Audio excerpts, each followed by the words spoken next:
Okay, thank you everybody. This is the Future of Automotive panel, and we are joined by the great James Beoning, and again by Yanif Sofer from Ernst & Young, and I hope I'm pronouncing that correctly. Now, James, you have an amazing background.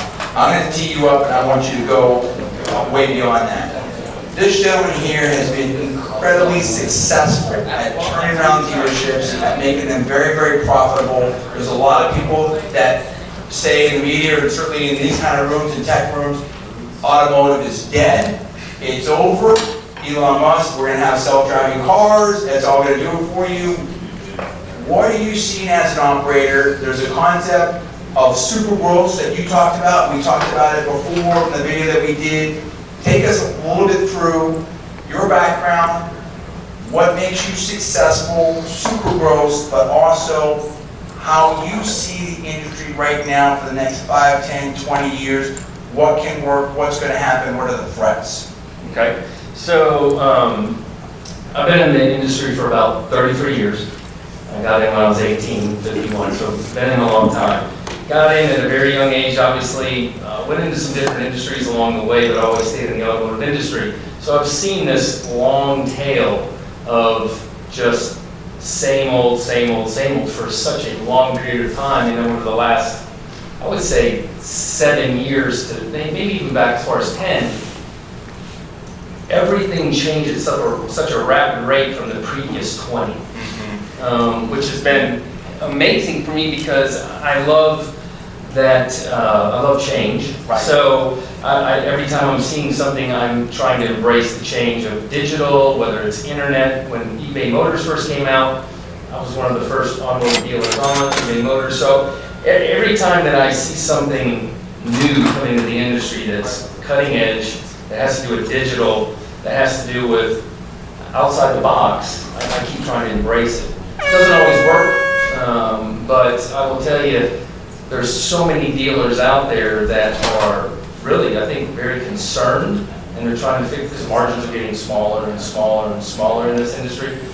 And I think there's a lot of dealers, you're going to see a lot of shrinkage because you've got these older dealers that are kind of at the tail end of their ownership, don't have a good succession plan, and they don't want to embrace the new way. You're going to see a lot of dealerships, I believe, and it's happening as we're sitting right here right now, for sale. And actually, I should have done a better job. Let me try to frame the conversation a little bit more. You know, there's a lot of people, and you can talk about this, that are, you know, almost like maybe the dentist, like they're scared to go to a dealership. I don't want to engage with that. Or maybe, you know, how does this fit into the conversation we're having now? And I'll say, you know, unfortunately, one of our guests, you know, wasn't able to join us, and obviously being able to try to put this panel together, you know, if we could have gotten the Ubers, the Tesla, and the manufacturers here, but that's a heavy lift, especially for our first conference. But I want to let people understand, and I've been in the automotive business and have done very well as a salesperson and as a you know, sort of a lower level manager. I was a manager at a Ferrari store at one point. That's sort of a different type of animal, if you will. But vehicles are probably the second, sometimes the largest purchase that an individual or a family is going to make, right? And so there's huge amounts of money in place. It's how you get to work. It's maybe your livelihood if you're a trucker and stuff like that. So the changes that are coming right now are so impactful. And I hope I'm not, you know, putting you on the spot, but you're looking at someone that's made 7 figures, right, routinely. And then, you know, and I'm sure you're probably getting this in the book. I mean, you know, I was up here, then I was down here, and I'm trying to climb up, and you've been through that cycle. So there's so much that you can share with us. I just want to frame that right as you continue. Yeah, so some of the things that I'm seeing right now in the industry, there's, you know, I hear this conference, there's AI, right? You know, like AI, is it in the industry? It's actually inside the dealerships right now. We just hooked up with a phone company that we have gone in and we're recording everybody's name inside the dealership. And then what it does is as soon as you pick up the phone and it hears their voice, it captures the conversation and sticks it into a bucket with their name on it. So they can go back and listen to that phone call. There's no more phone codes, there's no more anything. And I know that's low-level AI, I get it, compared to where AI is going, but it's literally filtering in everywhere to the automation of the cars. You know, the Tesla can actually, there is a piece of product you can buy within a Tesla that the car can't drive itself. It is coming, there's no doubt about it. I mean, you can go out to, in Vegas right now, you can go onto a bus, because you were talking about where's the automation going to start. Right now, you can go onto a bus out there, you can walk in, there's a screen, you can pick a location to where you want to go, just touch the screen. There is someone sitting up front, but there's no steering wheel. Wow. And it looks like a video game. He has a panel in his hand, but there's no steering wheel. So there is someone up there, but it is driving itself for the regulation. Because at this moment, you can't let the car drive around by itself, but it's happening. One of my buddies was out there, and there was a brand new BMW fully autonomous, and it drove around the whole entire strip. No one in the front seat. So it's out there. How that works, how that integrates, I think it's a long breath before you see, some serious impact. I mean, it's getting traction. There's no doubt about it. But if you think about it globally, all these manufacturers that are building gas cars now, all these manufacturers in all these different countries, so it's global. So there's certain countries that are moving towards electric, but these manufacturers are shipping cars all over the world. So if you think about that, how fast is electric going to take over? I think it's quite a long breath before that ever happens. There's just way too many cars. Now, we've seen a couple of things that will put a couple of things on the table here for you to react to. Tesla, in my opinion, great company. I know, or at least one of the Tesla board members and stuff like that, a lot of respect for that company, but I've long, in my opinion, said that is a technology company, not so much of a car company, that they're transforming, but unless you have the points out there that can service and can sell the cars. I mean, what happens when 8 years and you need to do something with batteries? What happens when you have a problem with it? And there's been some ups and downs there. Where, you have some of these car companies that are moving to, like CarMax, they're doing the used car thing. Or you're in touch with a lot of the manufacturers. I mean, do you feel like they're, we don't need to talk about Lexus right now, do you feel like they're with you, with the industry, against the industry? Some of these manufacturers are going direct now. I mean, with the incentives, it's so difficult if you don't hit your BPO or whatnot. The whole deal, talk about all of that, because this crowd doesn't understand about that. I don't think, maybe not be fully informed. How about that? Yeah, so I think the manufacturers are trying to find the balance right now of, obviously, the push on, the last couple of years has just been this massive push out of inventory. Whether you wanted the inventory or not, you were taking the inventory, find a way to get rid of it, and that's what you just continue to see, this climb of new cars. You're seeing a correction right now. Yeah. You're seeing used cars have the strongest year ever, and it's for multiple reasons. You take a new car right now, and you try to finance that car with the interest rates where they are, and you can get a 1-year-old car that's already depreciated, and believe it or not, these manufacturers are getting behind incentive rates on pre-owned cars, and people are, it's just, they're getting too expensive with the rates. So you're seeing the swing back to used right now, and that's really, I think, where the manufacturer's trying to figure out the balance, and I think that's what also the manufacturer wants you what's called, in the CPO business. Because that keeps their cars, even though they're pre-owned, in the street coming back to the store. And you're a master at that. You're setting records over there at Lexus of Rockville, no doubt about it. What do you do? Because these are just basic business tactics, and I knew you were maybe a little bit resistant. I really want to pull you in earlier because, I mean, this business and someone, what really, and I talked to you offline, I'll say it right here, what's so cool about you is not only are you super successful in the car business, but I feel like you're very in tune with new technology and what's going out there in business in general and the social media. You've got a lot of your own videos that are popping that are doing you've got some great production out there. You've got the Super Ghost book that you're talking about. How is it that you're so successful, whether it's in Atlanta, whether it's Lexus, whether it's Audi, whether it's here in Maryland, what is it that you do that makes it work, and particularly with that CPO thing, because you just kill it in that space? Well, it's process. So it boils down to process and people. I surround myself with some really, really good people and find people that believe in the vision. I think as a leader in anything, if you're going to try to dominate whatever industry you're in, it doesn't matter, whether it's automotive, whether it's food, you better be passionate enough to find the people that will believe in your vision and that are willing to, you're never going to probably find anyone that's willing to work quite as hard as you about your passion. And I really don't expect that, but I've been blessed enough to surround myself with so many amazing people that it's made it easier. So when I've moved stores or moved states, I have this group of people that now we've been together 4 or 5 years. And so it's very powerful. Yeah. So when you make a move to go do something, you have this support system, and you walk into a new location or whatever, and everybody knows what to do, it changes everything instead of just going into a store by yourself. Well, and that goes back to this morning with Bruce Cleveland, and then Traction Gap, and team, and things we talk about, zero IPO, Yep. team, and especially in the car business, the turnover on the floor is extreme. And so It's insane. It's insane. Yeah. So what are you doing that tells people, I want to work with James Beoning, and I'm not only going to work with him, I'm going to follow him to another state? Well, I think it has to do with sincerity, character, integrity, and a lot of people say those words. I mean, you hear it all the time. It's awfully cliche, but people know whether you're sincere or not. And I think I've been very fortunate to have a social platform for quite a long time out there through LinkedIn and my different platforms, and it's all organic. It's not paid search, and it's all been sincere, real situations, building teams, and when you do that, I have seen it. I'll tell you what, it really has been amazing. The scope in which I can reach out and talk to people that I've never met is amazing. And that right there alone, when you can gather people from all over the country that want to be a part of what you're doing, it's over. So a couple of things I want to bring Yanif in here. This is so great. And in your word, I knew this was going to be good. I knew it, because I know you.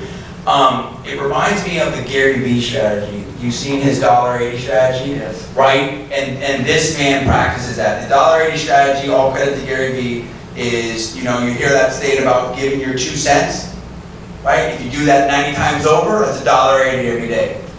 So what I see you do, and you're way better at that than me, I try to do it, is you will respond to almost everyone. You will, even if it's a clap, if it's something, whatever, you comment on it, you put yourself out there, you share things, you give people their props, even though you're so busy running it, even though you make the money, you do all this type of stuff. And what I also love, the other part of that, and Gary Vee also talks about this, is putting yourself out there, leaning into the new technology, leaning into the new media, taking that risk, taking that chance. There's so many business leaders, particularly corporate leaders, I can't do that. What, Twitter? Oh, we can't, you know what I mean? And again, not to get political, like them, not like them, we're not even making a comment, but this president has dominated Twitter. And there's people there's advisors now that are still trying to probably get him off it. And he's not getting off it. But look at the followers, look at the effectiveness. And so I think that it's a tool, and you engage with it. So when I met you, there were no surprises. I knew what I was going to get. So being authentic and being active and engaged, I think, is so powerful, and that's what you do. Yeah, and I do it socially. And I think that's what has helped me grow in the career in the different areas. So there's no doubt about that. Yanif, now obviously you're a blockchain expert, you're a consulting firm. How do you look at automotive? What opportunities are there? You were dropping some knowledge here off about fraction, all kinds of stuff the blockchain can play in. Let's talk about that. So, sure. One, I love what you're doing, and sort of bringing that startup mentality everywhere you go. And so one of the things that I personally love at UI, and especially the blockchain practice, is that we're operating sort of like a startup. We are building software solutions. We are building products that we're going and selling to companies. It's not the traditional consultant time and materials perspective. We're building we have a software solution called Upchain, and we're selling it. So a lot of what you were saying about team building, clarity of vision, and communicating that authentically, but also just staying true to it and surrounding yourself with people who also believe in it, it goes a long way. And so just for us, we believe in sort of the public blockchain future. And that's where we're working, and everybody that we're working with is invested heavily in that. But back to the automotive side of things, a lot of the supply chain and the manufacturing comes into play with blockchain because it's a very global market. And what happens is you'll have different plants and different locations that are doing different parts of the process. And so there's a lot of opportunity to integrate using blockchain to create transparency for a large global organization across their many subsidiaries and operate more efficiently. So for transparency of information, and then additionally from beyond that, a lot of these cars certified pre-owned, they require servicing. Yeah. How do you ensure that the part that you're putting in the car is actually coming from the OEM? And how do you know that it's being serviced by a certified OEM licensed technician? And so you can actually tokenize a vehicle, and you can tokenize all the individual components with it, and every time you service it or every change that you make, you put that audit trail on the blockchain so that I, as someone who's purchasing certified pre-owned, no longer need Carfax, who looks through a ton of government data and to make sure that the car never crashed, etc. And police records and what have you, I can actually just look at the blockchain. Would that blockchain have all that in there? Yes, and that's what we're leaning towards. A lot of our clients are interested in that. That's very cool, actually. Right? Yes. Let me tee something up here for you guys to discuss. I love this. So the two areas right now that are still working for dealerships, and James knows better than I do, fixed operations, service, and your F&I. So, but a lot of times what will happen sometimes is, hey, gosh, I bought this car from James. Did I have the tire coverage? Did I not have the tire coverage? Or I have this Audi R8 and I went to the track and I blew the diff on it and now I need a part from Germany or something like that. What can blockchain do and supply chain management do that gives them transparency and the customer transparency and the third-party warranty people transparency that can help it make their operations more efficient and profitable? I mean, in general, from an insurance perspective, it is really easy to insure when you have all the information, right? It is really easy to run your algorithm and run a risk assessment when you know all of the parameters and how it fluctuates in order for you to be able to calculate that. So blockchain will give you the ability to do that. So as far as the warranties go, you can see that the car, again, was serviced at all the right places, it had all legitimate OEM parts, and you know, as a warranty provider, or sorry, as a consumer, I can see that the warranties on these individual parts is actually still in play. As far as ownership goes, you can actually transfer policies as well. I don't see any reason for you to not be able to transfer that if you're the legitimate owner and you're broadcasting it to the network and also the warranty and the OEM. Well, right now, you know, the margins are so thin, and you talk about transparency, efficiency. Efficiency right now in the automotive industry, because it was not efficient for so long. Right. If you can find a way to be more efficient, you'll be more profitable. There's no doubt about it. And as dealer base, it's getting more and more and more difficult to find margin. And it's probably all industries. It's you know, but it's getting extremely difficult. So if we could find products that could make us more efficient and give us speed, transparency. I'm big on transparency. Not only do we live the dealership at a transparent level, I try to live my life transparent, but transparency is everything. So I think if you can be transparent, and I mean truly transparent. Right. There's a difference. There's hey, I'm transparent. We try to use every tool that's out there that's been built that I know of to create transparency. So, you know, we even use tools to where, you know, you can get your car appraised to where even if we don't buy it, this company that appraised the car will purchase the car. Mm-hmm. Wow. So Edmunds, NADA, KBB, actually, yeah. So they actually have a tool now that, you know, we can actually sit with the client, they put the car in, and they give the appraisal, we don't. So it's the third party, and they will buy the car. Mm-hmm. Right. So that's transparency. That's somebody saying, hey, this is what the car is worth. maybe a step further, right? Putting your money where your mouth Right. is. Instead of the other Yeah, no way. doubt, yes. Are you worried that if the online retailer was to get blockchain and get transparency to do it, which you got a business? See, I don't think so. I think that, and the reason I say I don't think so is because we're so transparent even with our gross profit on almost all of our products. We really are. If somebody comes up and asks us, everybody knows what, especially on a new car. You can do your research, you can find out exactly what true cost is already, without blockchain or without anybody. Pre-owned obviously is a little different, but I truly don't believe that, and when I go out and talk to clients, this is why I'm going to say this.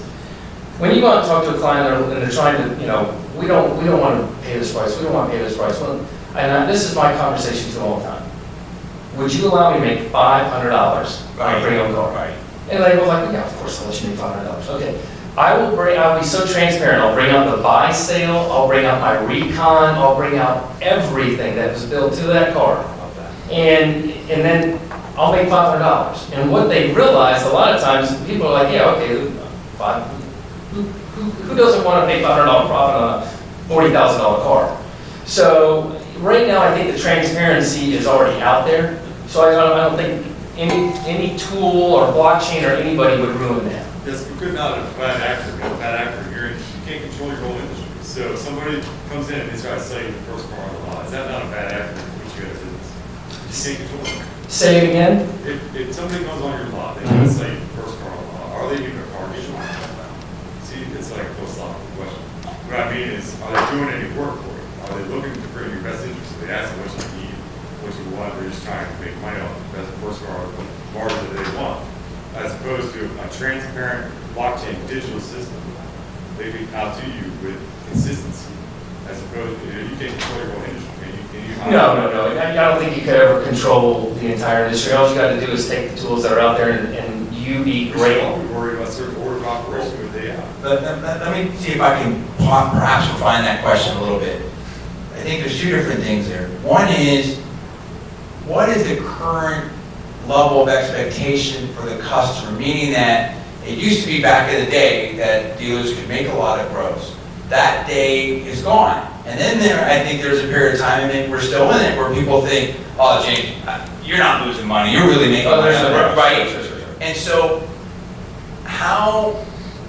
what do customers expect as far as, a fair process?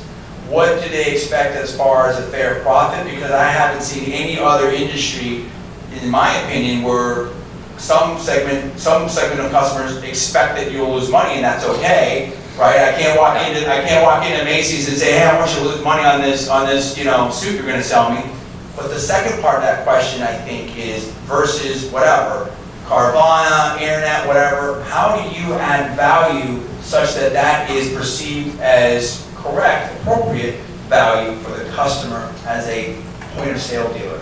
I think that's a great question. So how do you create value with everyone just trying to race to the bottom? I love this question. How do you create value is meeting people where they want to be met. So, and I think that scares most dealers. And what I mean by that is, let's say, you take an internet lead that comes into your dealership through an email. Most dealers won't meet them wherever they want to be met. Whereas I only want to talk through an email. I only want to text. Okay? I only want to talk on the phone. I don't want to come to the dealership. And so they get in this old, stuck, traditional way is, you got to come in if you want a deal. And so I think that how we get around that is value, is meeting them wherever they want to. If they want to do the deal through email, if they want to do it through phone, if they don't want to come to the dealership, to me it doesn't matter. Because what I've learned is if I will meet them sooner where they want to be met, we do more deals. And it makes us more efficient too, because we're not fighting with them to get them to do it our way. So when I think value is meeting the client where they want to be met, and I think that's one of our strong points.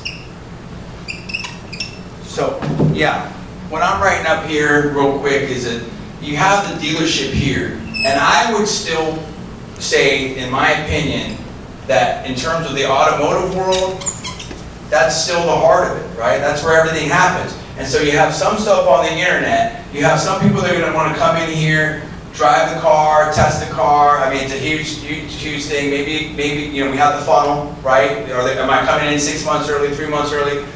Concierge service, some people are doing this. Hey, you know, I'll take the car to you, we'll take the documents to you. I mean, how do you look at this world, all these different things interacting? And then of course we have, you know, the ride share. You know, walk me through your world. Yeah, a subscription, exactly. Like how do all these things interact in your mind as you're being an operator? Walk me through the next 3 to 5 years in your perspective. Well, right now, at least the stores that we go in and operate, we'll do 40% of our businesses through the internet. 30% don't even come to the dealership anymore. So we will do a full transaction. Are they ever on your lot? At this point, very few transactions are happening on the lot anymore. At least if you embrace digital. A lot of people that are embracing the digital, obviously that's not happening. But if you truly embrace digital, we will sell cars, and this is not random, we will sell cars all over the whole United States because we will do the transaction digitally. That's your game. Yes, we're in.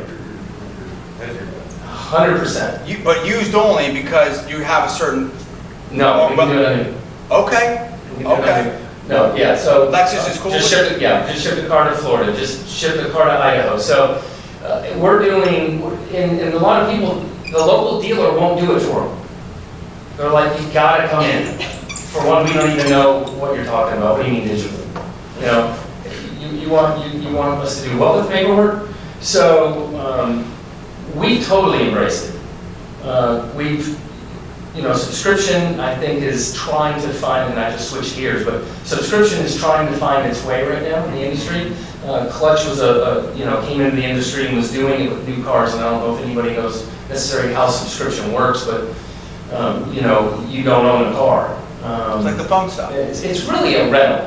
And Right. when it boils down to it, it's really a rental, but it's a little nicer than a rental, a little different than a rental. But right now, there's so many different arms, whether it's subscription, mobility, that dealers, if you're not finding a way to get in these different arms, embrace digital, in 5 years, I think you're going to have massive problems, actually. Let me ask you that. So exactly. Volvo tried the subscription, Clutch with the used and stuff like that. What does the market need there? Do you think people want to be able to switch cars? Do you think they don't want to be tied down to a 3-year lease or a 6 or 7 year note? It's all about the commitment. Okay. It's about the commitment. You know, what the industry has found is the younger crowd that's coming up is they want to be able to have a sports car, because they're going out for that weekend and they can go get a sports car.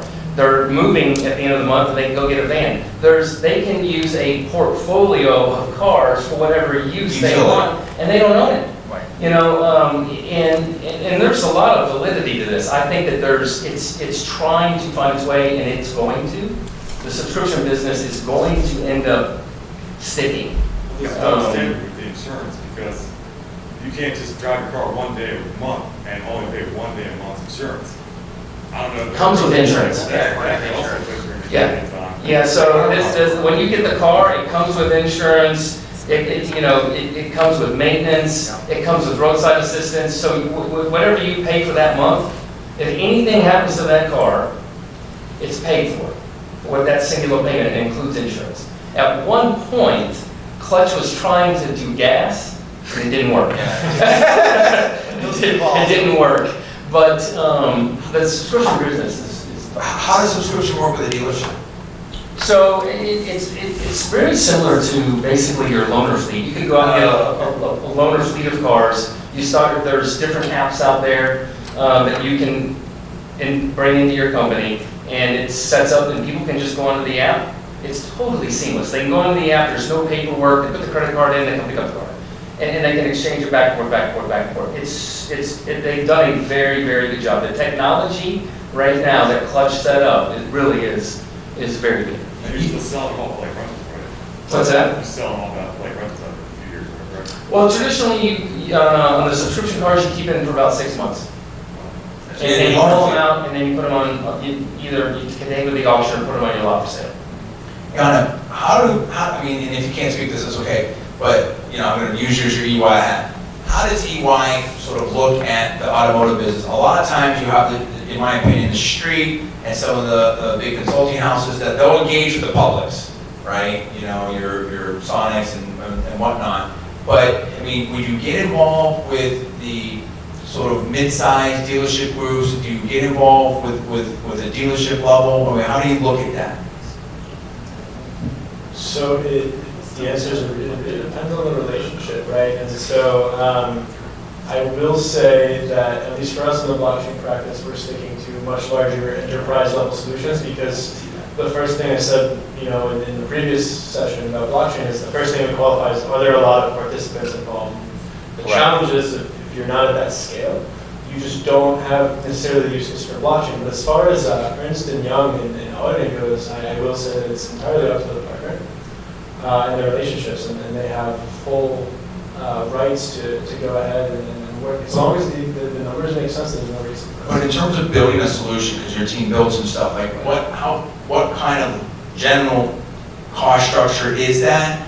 And, you know, would you do like a one-off, like, hey, you know, we want to test this out for the Orison group or for whatever? So I will say that the scale with which we're building, we're also building our product offering out, right? It's something that's growing and it's something that is maturing. And so when we enter relationships, it's with larger entities that want to start a long-term partnerships and then sort of help us develop a lot of the stuff that we do. For example, with a large automotive manufacturer that we were talking about, is we created a blockchain solution for them. They owned a building, their investment arm owned a building, and they had shared ownership of the fleet of vehicles for the residents in that building. So the whole solution revolved around fractional ownership and access based on how much you contributed. So if you spend, as a building, you bought $1 million worth of cars and you put in $100,000 of it, you have 10% of the access to it. And so when you start to do things like you were saying with rental, when you have different car sizes, and et cetera, it gets really exciting. But I will say it's right now we just don't have out-of-the-box solutions we can offer. So it doesn't make sense for us to go to someone smaller who's doesn't necessarily have an innovation budget in the order of tens of millions of dollars to put a function into developing. Gene, I mean, I literally could talk to you all day. Both of you guys, you were great. Where do you see the industry going, and where do you see the opportunities? 5 or 10 years out, we had Dr. Automotive here that was saying, hey, 5 or 10 years, these cars will drive themselves. You know, another 10 to 20, 15-ish, you know, we're going to be able to figure out the street lights, everything, and it's just going to be like almost a people mover type of thing.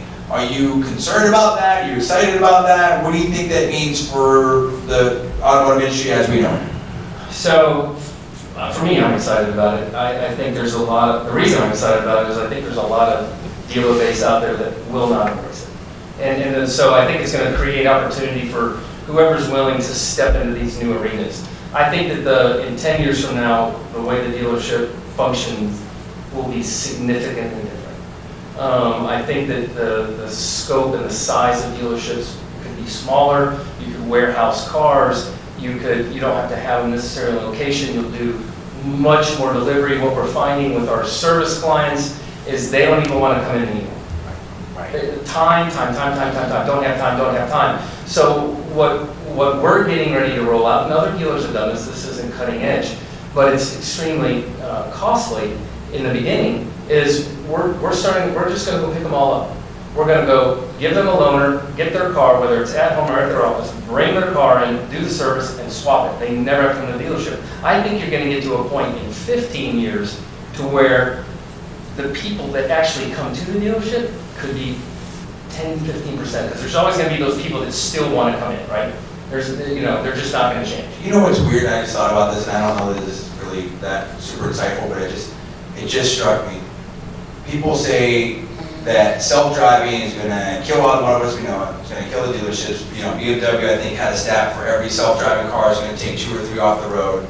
But we talked about how profitable, you know, services in comparison to the front of the store. Sure it is. But what happened, I know there's just different dealership groups. There's one in Texas, they'll come pick up your car, do the whole thing, but there was a, some people would say, well, they're a tow truck company now. It's so expensive to go out there, do all the courtesy deliveries and back and forth and whatnot. If the car drives itself, you don't have to bear that expense. You don't have to do that. And now maybe instead of having 12 techs at big master certified rates, now maybe you can do it with 6 techs because you can schedule it when you want. It's not this, you don't have the same issues. Maybe there's an opportunity there. No, that's, I think that's actually very insightful. You know, if we get to a point where the car can drive itself in, your loaner fleet, the cost of that goes down, employee goes down, you can schedule your appointments in a totally different manner. I think that's actually, you know, I think that's real.